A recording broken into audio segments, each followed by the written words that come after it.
हाय, मी नीलम. भाकरीसाठी चक्री हे सत्यकथेवर आधारित असणारं साधना झाडबुके यांच्या आपण स्टोरीज वाचत आहोतच. तर त्यातील पुढील कथा आपण ऐकूया. माया.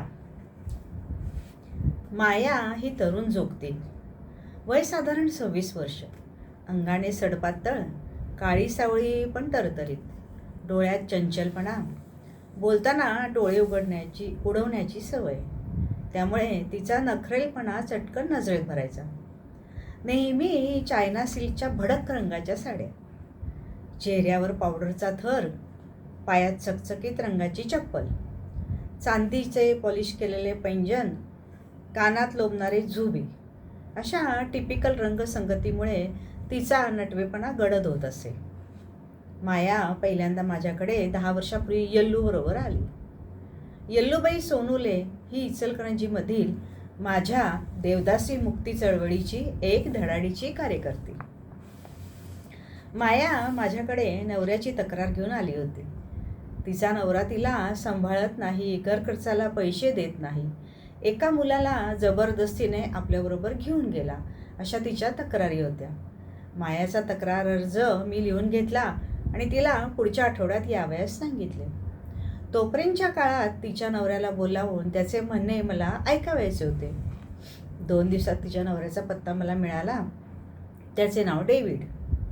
तो पाकिटमार होता. त्याचे चोरीचे कार्यक्षेत्र म्हणजे एस.टी. स्टँड, बाजार आणि अशी निरनिराळी गर्दीची ठिकाणे. मायाची आणि त्याची भेट स्टँडवर झाली. मायासुद्धा गर्दीचा फायदा घेण्यासाठी आली होती. माया कधी उचलेगिरी करी तर कधी स्त्रियांचे मंगळसूत्र खेची. माया त्याला चोरीच्या कामात मदत करू लागली. मायाने एक पाऊल पुढे टाकले. तिने चक्री जुगार सुरू केला. तिचा चक्री जुगाराचा व्यवसाय जोरात सुरू झाला. डेव्हिडबरोबर तिचा झुलवा लागला. 2 मुले झाली. नैतिकता आणि अनैतिकता याची पुसटशी सुद्धा कल्पना त्या दोघांना नव्हती. पुढे छोट्या छोट्या कारणांवरून दोघांची भांडणं होऊ लागली. डेव्हिडने घर सोडले, पण जाताना तो मोठ्या मुलाला घेऊन गेला आणि माया त्याची तक्रार घेऊन माझ्याकडे आली. डेव्हिडला मी बोलावले. डेव्हिडच्या म्हणण्याप्रमाणे ती चालू आहे. नेहमी पुरुषांच्या घोळक्यात असते. तिला रोज रात्री 1 क्वार्टरची बाटली लागते. डेव्हिडची मी गोडीगुलाबीने समजूत घातली, पण तो ऐकत नव्हता. मग थोडा पोलिसांचा धाक दाखवला तेव्हा वळणावर आला. एके दिवशी दोघांनाही बोलावून घेतले. डेव्हिडकडून मायाला नीट वागवण्याची लेखी हमी घेतली. मायाला नीट वागण्याबद्दल 4 गोष्टी सांगितल्या. त्या तिने खाली मान घालून ऐकल्या. जाताना ती दोघे मिळून गेली. मी खिडकीतून त्यांच्याकडे बघत होते. समोरच्या चौकात ती दोघे रिक्षात बसली आणि नजरेआड झाली. का कुणास ठाऊक, पण माझ्या मनात शंकेची पाल चुकचुकली. त्या दोघांचा संसार काठावर जाईल असे मला वाटत नव्हते. 2-4 दिवसांनी इचलकरंजीची यल्लूबाई सोनुले माझ्याकडे आली. मला मायाबद्दल कुतूहल होते. तिच्याबद्दल विचारताच कोणताही आडपडदा न ठेवता तिने सर्व मायाजाल उघडे करून दाखवले. माया पहिल्यापासून चंचल. ती 8-9 वर्षाची असताना तिचे देवाबरोबर लग्न लागले. गळ्यात दर्शन बांधल्यानंतर पुन्हा लग्न करण्याची परवानगी देवदासीला नसते. गळ्यातील दर्शन हेच मायाच्या उत्पन्नाचे साधन होते. सुरुवातीला ती इचलकरंजीच्या यल्लमादेवीच्या एका जगाबरोबर जोगवा मागायची, पण जोगवा मागून पोट भरणे मायाला जमले नाही. रविवारी किंवा इतर गर्दीच्या दिवशी माया कोल्हापूरला यायची. स्टँडवर गर्दी बघून उचलेगिरी करायची. स्त्रियांचे दागिने लंपास करायची किंवा एखाद दुसरा बरा दिसणारा श्रीमंत गाठून निरनिराळ्या पद्धतीने त्याच्याकडून पैसे उकळायची आणि आला दिवस साजरा करायची. त्यातच तिला डेव्हिड भेटला. डेव्हिडबरोबर तिचा झुलवा लागला. इचलकरंजीमध्ये खोली भाड्याने घेऊन डेव्हिड आणि माया यांनी आपला संसार थाटला. रोज सकाळी माया आणि डेव्हिड कोल्हापूरला आपापल्या व्यवसायाला जात आणि रात्री उशिरा परत येत. खोलीशी त्यांचा संबंध फक्त रात्रीपुरताच येईल, पण माया दर मंगळवारी आणि शुक्रवारी 5 घरे जोगवा मागायची. पुढे 2 मुले झाल्यानंतर त्या दोघांना घेऊन ती कोल्हापूरला जाई आणि आपला चक्री जुगाराचा व्यवसाय करी.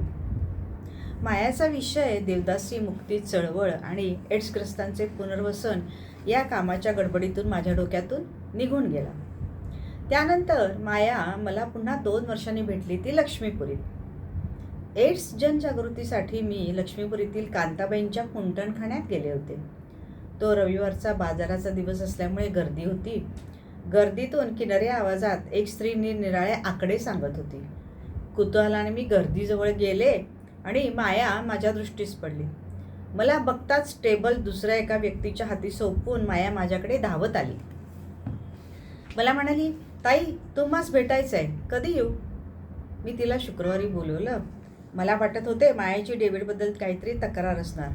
ती आली, ती पहिल्यासारख्या नटव्या पोशाखात. काय माया, कसं चाललंय विचारताच म्हणाली, सगळं बरं आहे ताई, पण पोलीस लई त्रास देतात. वरचेवर पैसे मागतोया, नाही दिलं तर जेलमध्ये टाकीन म्हणतोय. त्याचा तेवढा बंदोबस्त करा ताई, ती मला सांगत होती. तिला काय सांगायचे होते ते मला समजले. चक्री जुगारचा व्यवसाय व्यवस्थित चालू ठेवण्यासाठी तिला माझी मदत हवी होती. मायाला मी व्यवस्थित समजवायचं ठरवलं. हा व्यवसाय तिला आणि तिच्या मुलांना कुठे नेऊन पोहोचवणार याची कल्पना दिली. मुलांच्या भवितव्याबद्दल, तिच्या उद्याच्या संसाराबद्दल विचारलं. माया कुठल्याच प्रश्नांची उत्तरं नीट देऊ शकली नाही, पण तिच्या चेहऱ्यावर पहिल्यांदाच मला विचारांचे प्रश्नचिन्ह दिसत होते. मुलांना तिनं शाळेत घातले नव्हते. दोन्ही मुलं दिवसभर उन्हाळक्या करीत फिरत. त्यांचे भवितव्य तिलासुद्धा माहीत नव्हते. मायाच्या मुलांना बालकल्याण संकुलात प्रवेश देण्याची तयारी दाखवताच मायाचा चेहरा खुलला. बालकल्याण मंडळाच्या बैठकीच्या दिवशी ती मुलांना घेऊन आली. मी इतर सदस्यांना तिची हकीकत सांगताच कोणतीही अडचण उपस्थित न करता सर्वांनी मुलांच्या प्रवेशाला अनुकूलता दाखवली. माया नंतर वरच्यावर भेटण्यास यायची. मी तिला नेहमी माया जुगाराचा धंदा बंद कर, सुधार असे सांगायची, पण ती काही दाद देत नव्हती. मग मी तिला निर्धारपूर्वक भेटण्यास न येण्याविषयी सांगितले आणि मग थोड्या दिवसात माया वळणावर आली. एक दिवस म्हणाली, ताई धंदा बंद केल्यावर पोटाला काय घालू? मी तिला दुसरा धंदा करण्याविषयी सुचवले. तिने लगेच भांडवलाची अडचण सांगितली. माया, इतके दिवस मिळवलेल्या पैशाचे काय केलेस? मी विचारले. ताई असला पैसा राहतो होय? तिनंच उलट मला प्रश्न विचारला. मी तिला नंतर भेटण्यास सांगितलं. त्याप्रमाणे ती 2-3 वेळा येऊन गेली. दरम्यानच्या काळात तिने चक्रीचा धंदा पूर्णपणे बंद केला होता. दुसरा चांगला व्यवसाय करण्याची जिद्द मला तिच्या डोळ्यात दिसली. मी तिला स्वयंरोजगारासाठी 1500 रुपयाचे अनुदान दिले आणि सांगितले, माया जेवणाचे डबे तयार करून कामगार वर्गाला पुरव, भाजीपाला विक्री कर, कडधान्याचे मोड किंवा प्लॅस्टिक वस्तूंच्या विक्रीचा व्यवसाय कर. तिनं ते मान्य केले. बाजाराच्या दिवशी जत्रेत तिनं प्लॅस्टिकची खेळणी विकण्याचा व्यवसाय सुरू केला. जोगा मागण्याचे बंद केले. तिच्या बिनधास्तपणामुळे व्यवसाय जोरात चालला. रोज 5-50 रुपये मिळू लागले. मुलेसुद्धा बालसंकुलात रमली. थोड्या दिवसात ती देवदासी मुक्ती चळवळीची एक सक्रिय कार्यकर्ती झाली. मध्यंतरीच्या काळात मी महिला आयोगाबरोबर देवदासी मेळावा घेतला. तेव्हा महिला आयोग अध्यक्षांना हार घालण्यासाठी तीच पुढे होती. मायाने आता आपले ठिकाण इचलकरंजी हेच निश्चित केले. तिथे ती बाजाराच्या दिवशी खेळण्यांचा व इतर दिवशी फळांचा व्यापार करी. मायाची सुधारणा बघून मला समाधान वाटत होते. काही कामासाठी येल्लू माझ्याकडे आली होती. मी मायाबद्दल विचारताच म्हणाली, ताई तिला काय धाड भरली आहे? चांगला श्रीमंत गाठलाय, मजेत आहे. डेव्हिडबद्दल विचारताच म्हणाली, वर्षापूर्वीच तिने डेव्हिडला सोडले, तो गावात नाही. इचलकरंजीमध्ये मी एकदा व्याख्यानाला गेले होते. व्याख्यान आटोपून मी स्टँडवर आले तर तिथे माया फळांच्या विक्रीत व्यग्र होती. दुकानात सर्व प्रकारची फळे व्यवस्थित मांडलेली होती. मी दृष्टीस पडताच धावत आली आणि मला दुकानात घेऊन गेली. हॉटेलात झटकन चहा सांगून आली. तिच्या आर्थिक परिस्थितीत बराच फरक पडलेला दिसला. मी तिची सगळी चौकशी केली. सुट्टीत मुलांना घरी घेऊन येण्याबद्दल सुचवले. नंतर डेव्हिडचा विषय काढताच म्हणाली, ताई डेव्हिडवर माझा लई जीव होता. मी त्याला पाकेटमध्ये सोडण्याविषयी सांगितले, पण त्याने ऐकले नाही. मग पोलिसांच्या तावडीत सापडला. जामिनावर सोडवला, पण सुधारण्यापेक्षा तो जास्तच बिघडला. मला त्रास देऊ लागला. मग एक दिवस हाकलून दिलं. डेव्हिड गेला तो गेलाच, पुन्हा काही तो परत आला नाही. ताई, मी एका नवा मालक शोधलाय. शेवटी या जगात तरुण बाई माणसाला एकटं राहणं जमण्यासारखं नाही. ती बरेच काही बोलत होती. तिच्या जीवनविषयीचे तत्त्वज्ञान वेगळे होते.